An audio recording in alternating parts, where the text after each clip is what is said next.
Welcome to our kickoff of the employment webinar series. We're glad that you could join us today.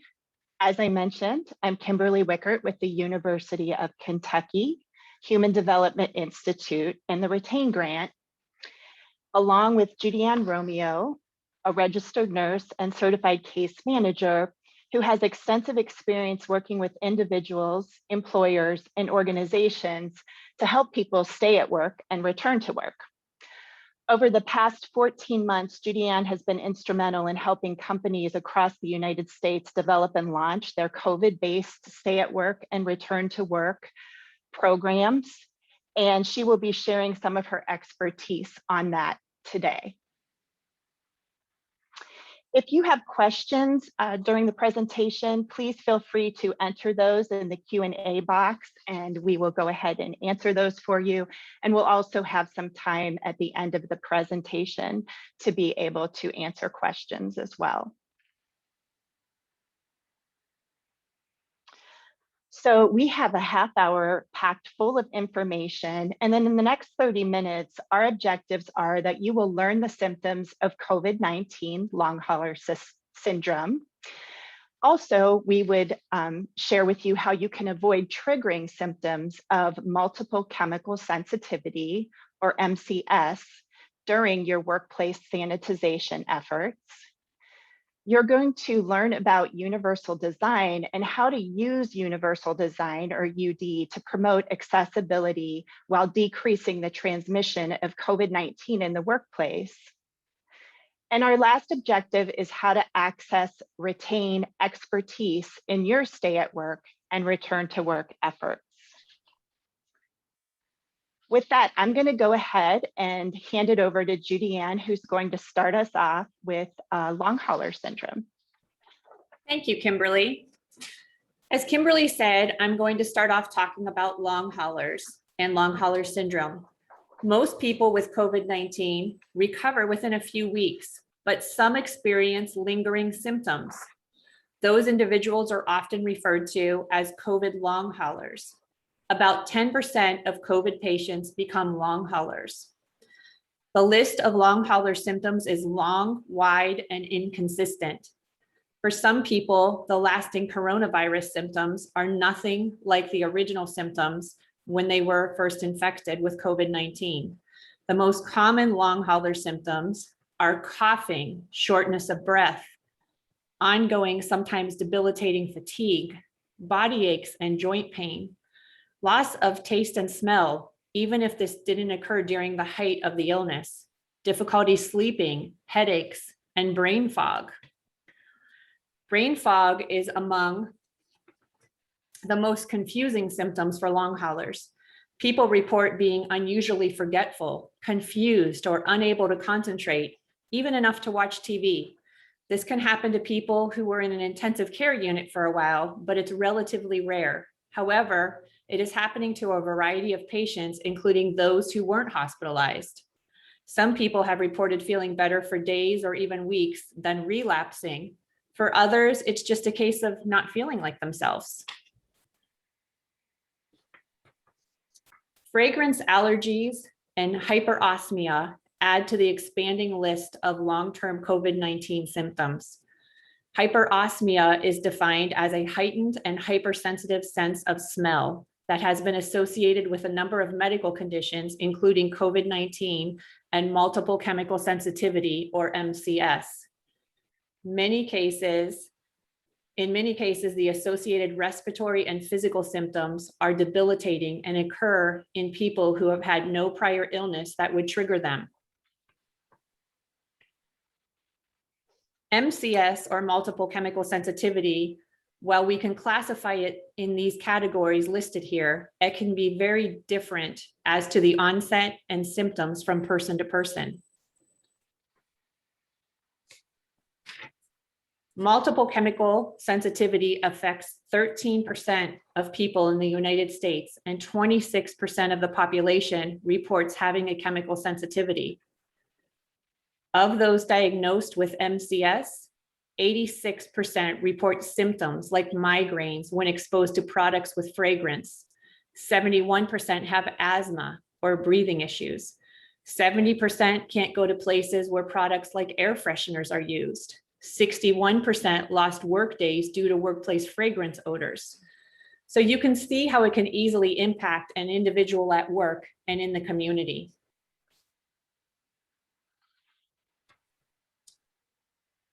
You can see here a whole host of chemical toxicants listed. Again, this is not an inclusive list of toxicants, as each individual may have different and varied triggers. Some triggers include perfumes, air fresheners, and fragrances, diesel or gas engine exhaust, fresh tar or asphalt. Many people have their driveways resurfaced, or even just driving on the freeway when they are paving the roads. That smell of the asphalt can actually trigger MCS. Other things are gasoline, paint and paint thinner, pesticides, household cleaners, nail polish and nail polish remover, laundry products. Fabric softeners often contain formaldehyde, which often is a trigger for MCS. Building materials, also new carpets, new car smell, and new furniture are also often triggers. There are also products that are all natural or organic, but can still trigger or aggravate someone with MCS. One example of this is essential oils or natural oils. Many people use diffusers and place peppermint, eucalyptus, or even lemongrass oils in them. These can be triggers for someone with MCS as well. Fragrance-free workplaces are popping up all over, especially after the CDC's 2009 policy on this. The CDC announced a workplace ban on fragrances in their buildings in a 2009 indoor environmental quality report. Portland, Oregon became the first fragrance-free city in the US a couple of years after the CDC's policy came out. Since the Americans with Disabilities Act classifies MCS as interfering with a major life activity, breathing, someone afflicted with MCS has legal grounds to request an accommodation.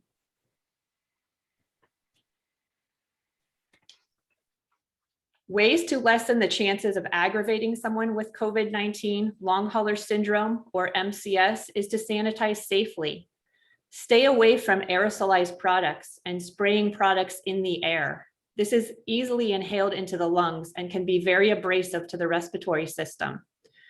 Use the least amount of chemicals possible to clean. Use products that are unscented when possible. Air filtration systems can remove and destroy toxic and noxious odors, chemicals, and pathogens. HEPA filters capture harmful dust, particulates, allergens, pet dander, microorganisms, and more. Using products that are poured onto a surface or poured onto a cleaning cloth versus sprayed into the air is the best approach when cleaning around someone with MCS or long hauler syndrome. Also, post signs when areas are being cleaned or sanitized. Check out the CDC's website for additional ideas on associates using scented products in the workplace. I'm going to throw it back over to you, Kimberly. Thanks, Judy-Ann. That was great information, and we appreciate all of that. We did have a question if we can make our presentation available, and we can do that. So yes to that question. And I'm going to pivot and talk about another one of our objectives, and that is universal design. And we define universal design as a set of strategies around making environments, products, and policies that are usable to the broadest array of people. While universal design has been around for decades, it's expanded its meaning. And when we talk about universal design, we're really saying that we consider spaces to include physical and virtual environments. And we've all had our experience with virtual environments over the past several months, right? We are including people with disabilities as beneficiaries of universal design, but also people across the lifespan who may have different styles of learning, different preferences, and different needs. So when we think about universal design at the outset, we may in fact eliminate the need for accommodations, because if a space is created with accessibility in mind right from the start, it's less likely to require retrofitting after the fact. Now, we still need to provide accommodations for qualified employees, but we'll talk more about accommodation in a few minutes. Adding universal design really provides two sets of strategies to use to maximize someone's abilities to be successful in a given environment. We have accommodations that are used for an individual, and we have universal design that can benefit all people. And when we use them both to promote full participation for everyone, what we then have is inclusion. So remember that universal design is a broad set of strategies around the design of spaces, products, and policies that are usable to the broadest array of people. And it's really pretty exciting when you think about it. These universal design principles can be used in building products or environments so that they're accessible to everyone, regardless of disability or not. I'm going to now talk about the 7 principles of universal design. And you can see all 7 principles here and some graphics to go along with them as well. Principle 1 is the equitable use, and it means that the design is marketable to people with diverse abilities. And an example of this would be incorporating a ramp front entrance for everyone to use. Let's move to principle number 2 that shows flexibility in use. And this really reveals that universal design is able to accommodate a wide range of individual preferences and abilities. And this example is a deck of playing cards that indicate the number and the suit, whether it's being held in the person's right hand or their left hand. Principle number 3 is simple and intuitive use. And this is really user-friendly design because it's simple and intuitive, just like the name says, and the use is easy to understand regardless of the person's experience, knowledge, language skills, or concentration level. Smartphones are a good example of this, and manufacturers, to sell as many phones as possible, want people to not have to take a class to be able to use them, right? Or if you're like me and have a couple of adult children, you might have to lean on them instead. But when I have something that is simple and intuitive, I can tend to get through it easily. Principle number 4 talks about perceptible information. So basically the design communicates information that's necessary for that individual, regardless of their ambient conditions or their sensory abilities. And what this means is that the information is provided in different ways. And so you can see in this example at the crosswalk, there is a person on the display that lights up when it's safe to cross, but there's also an audible signal or a chirp for someone who may not see the display. Principle number 5 is tolerance for error. So it minimizes the hazards or adverse consequences of accidental or unintended actions. An example of this would be a ramp that includes railing, or maybe it's extra wide. So if someone gets off course, those hazards are minimized, and therefore the potential for bad results are also minimized. Now, number 6, low physical effort, is something that I think is also very familiar to all of us during the pandemic. And these are the magic dispensers of a lot of things right now: hand sanitizer, soap, paper towels. We're using them everywhere. Maybe those magic hand dryers that turn on when you wave your hand in front of them. Another example of something that would fall under number 6 and low physical effort could be the presence of a shower bench in a shower. And then the last principle of universal design is number 7, and that is size and space for approach and use. And we see that the size and space that's allowed for is regardless of a person's body size, their posture, or their mobility. And it really provides ample room to do what is meant to be done within that space. So that gives us a very quick look at universal design principles, but you can now see that if we start with that approach, it can really help us in creating that culture of inclusivity. I want to talk about universal design and COVID impacts as well. And the implementation and use of universal design principles have many positive impacts as we return to work post-COVID. Universal design principle number 7, which as you may recall is the one that allows for size and space in the approach and use of workspace, also promotes social distancing. And this is something that I think we'll be looking at for months in the future as we continue to return to work. So that is a good thing that universal design can assist in that process of social distancing. Universal design number 3, simple and intuitive use of directions for a work task, maybe machinery or instructions, could also be an accommodation for an employee who is experiencing symptoms of brain fog that Judy Ann outlined for us a few minutes ago.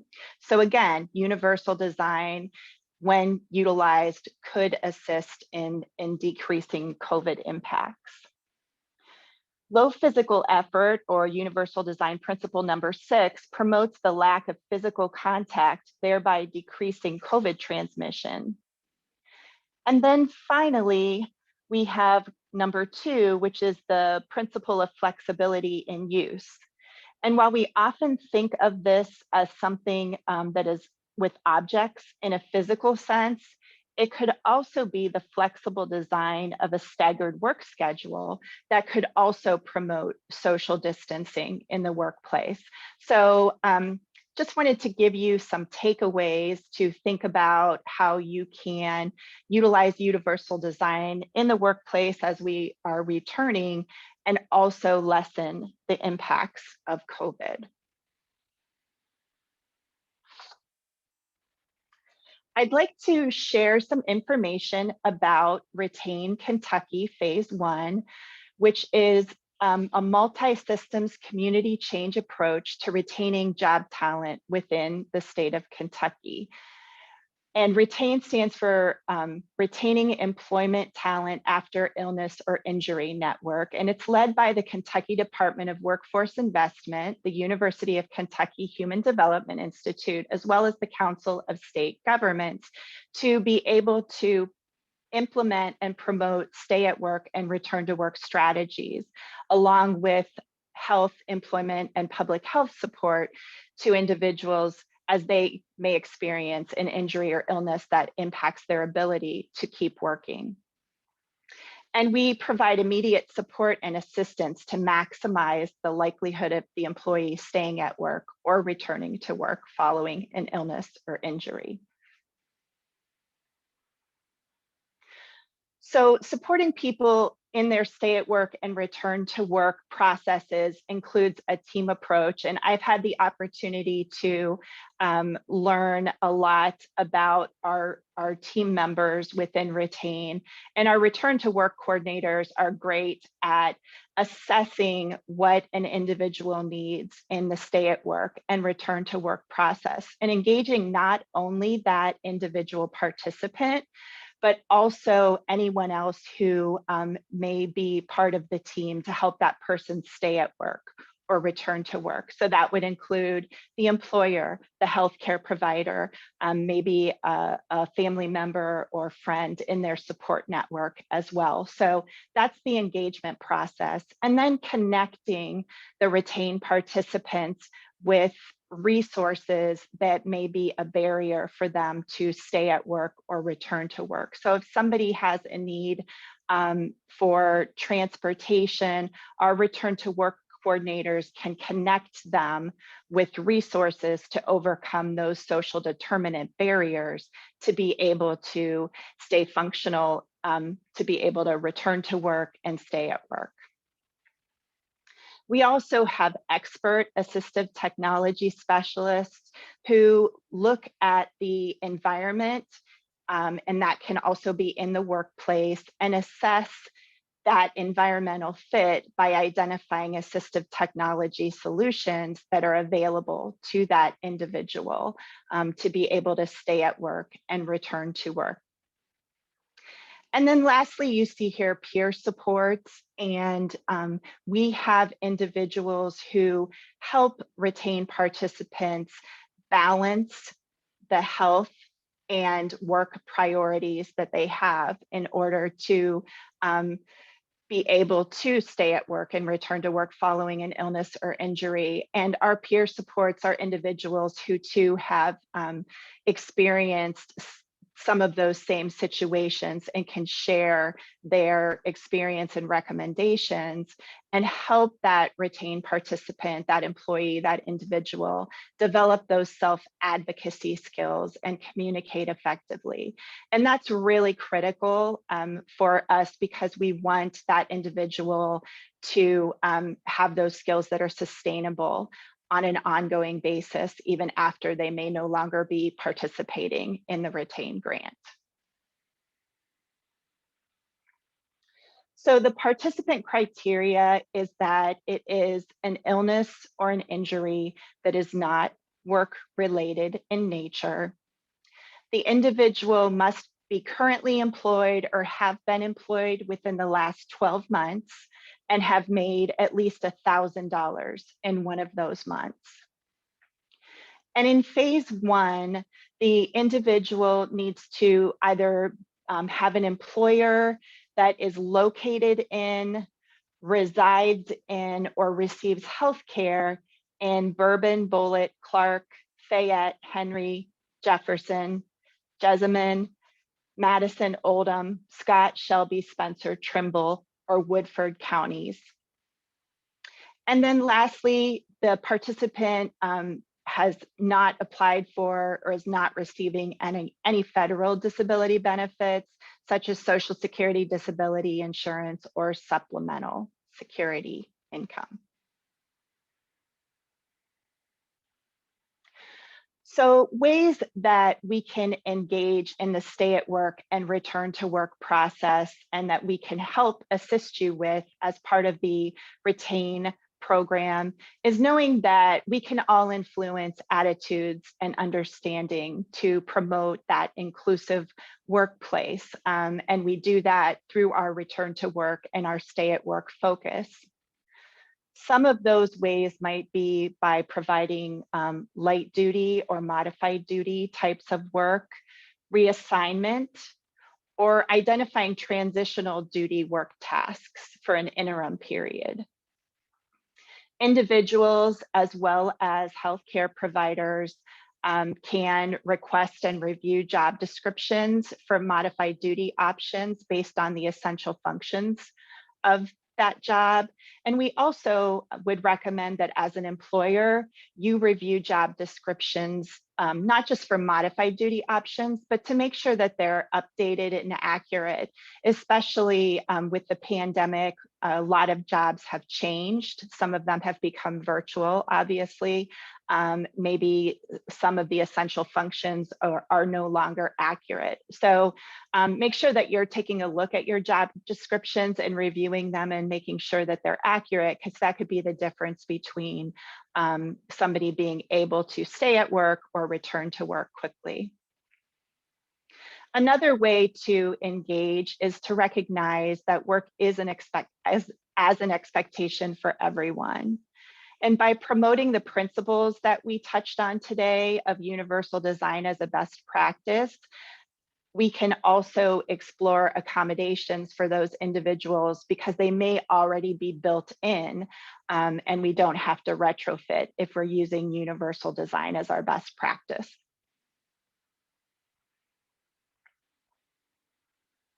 So how do you make a referral to Retain? Well, we make it very easy. You can call us at the number listed here, which is 859-562-3251. You can email us at retain@uky.edu or visit our website at kyretain.org.